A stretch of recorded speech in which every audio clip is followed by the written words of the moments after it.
आज ना आमच्याकडे बाहेरचं वातावरण काहीसं असं होतं बघा. इकडे इंद्रधनुष्य पडलेलं आहे, दिसतोय व्हिडिओमध्ये थोडा फेंट दिसतोय, पण इंद्रधनुष्य दिसतोय. तर आरवला आज ऊस खायची इच्छा झाली होती, म्हणून त्याला ऊसाची कटिंग करून दिली होती. त्याला ऊस फार आवडतो. तर तो ऊस खात खात इंद्रधनुष्य बघत होता आणि बाहेरचं वातावरण काही असं होतं, म्हणून म्हटलं चला गरमागरम काही ना काहीतरी बनवावं. म्हणून चटपटीत स्वीटकॉर्नचा खूपच झटपट होणारा चिवडा बनवायचा होता आम्हाला. त्यासाठी मी स्वीटकॉर्नचे बी काढून घेतले, त्यानंतर ते भाजायला टाकले कढईमध्ये.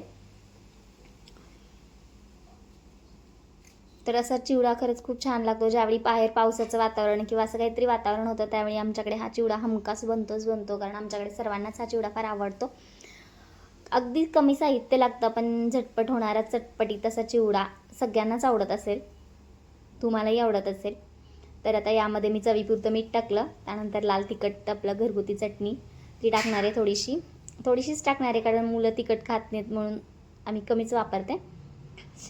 तर आता याला चांगलं भाजून घेते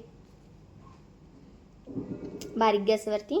त्यानंतर त्याची टेस्ट आणखी वाढावी म्हणून मी ते लिंबू कट करून घेते आणि लिंबूचा रस घालते, अर्धा लिंबूचा थोडासा, म्हणजे खूपच छान चटपटीत होतोय, चवीला एकदम भन्नाट लागतोय. तर चला, अगदी काही मिनिटातच गरमागरम खमंग स्वीटकॉर्न चिवडा तयार. तर व्हिडिओ आवडल्यास लाईक, शेअर, सबस्क्राईब करायला विसरू नका.